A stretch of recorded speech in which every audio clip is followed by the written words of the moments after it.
speak first always. Sucks. When does it suck to be first? I don't know. Got your back. Okay. In transit. So when a cargo boat is moving cargo, insurance policies.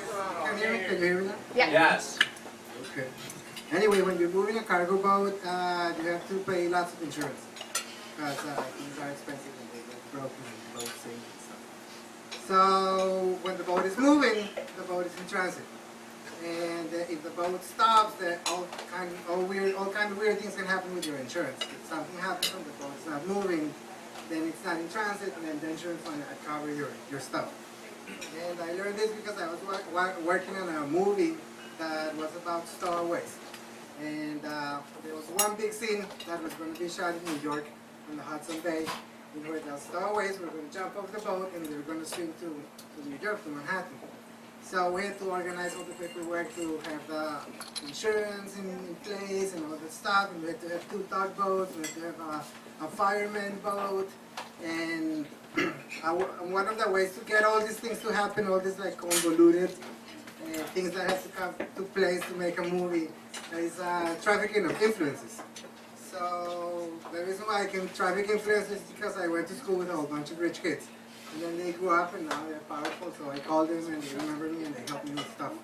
Like getting cargo boats and tugboats and in-transit insurance. So one of the guys that, when I got the job in the movie, they were looking to get the cargo boat. So I knew a guy who I had gone to school with, which is a rich kid that ended up working at a newspaper. He was a correspondent in New York. And he was doing a story about stowaways. So, and his family had to do with coffee down in Colombia. So they exported tons of coffee, so they knew people with cargo boats.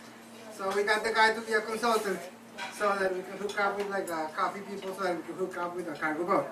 And so, but he was a smart guy, he was a good journalist, but you know, the influences were what mattered.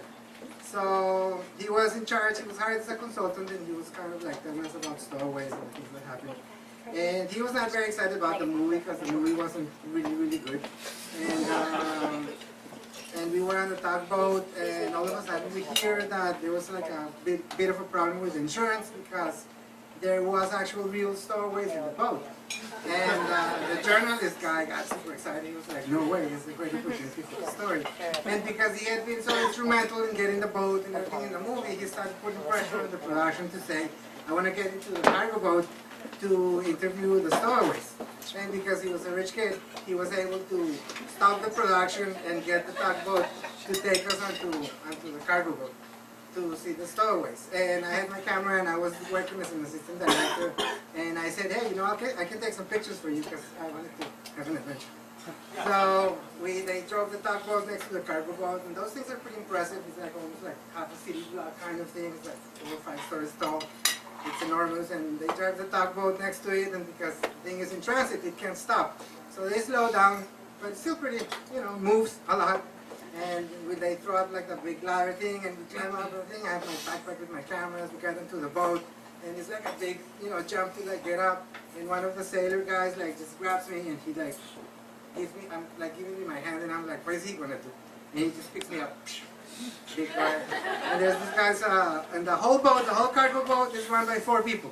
Tough guys, as you can imagine. So it's 3 guys from Fiji that are like kind of like my height, but like twice as wide. Kind of weird. And one American guy who is the captain. And so we get in there, the captain's not interested in talking to anybody. We're talking to the Fiji guys, they don't speak English, nobody speaks Spanish.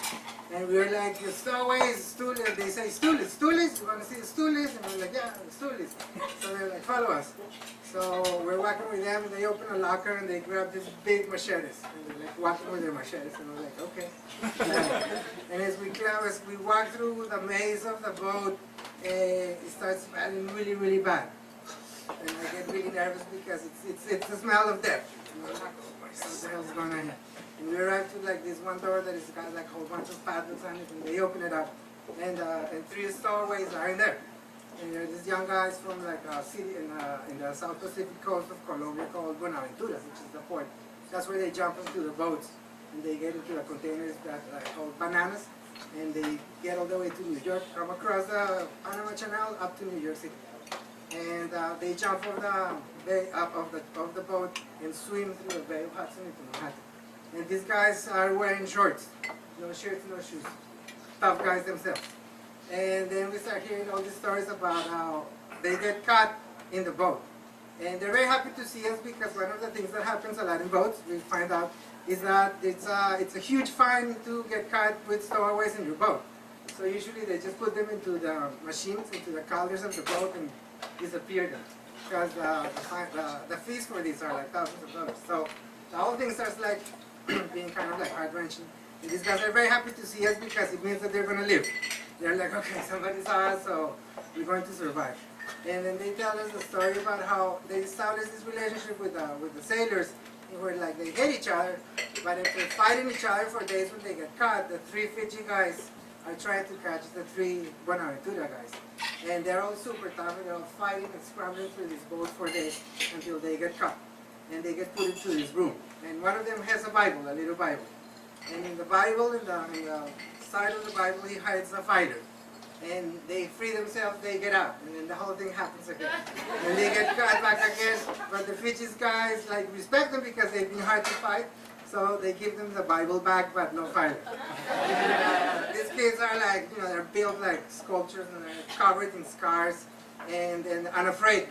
They're unafraid of everything. They get in these boats and they get to New York City, they get caught, they get sent back, and then they do it over and over again. So that was my transit story.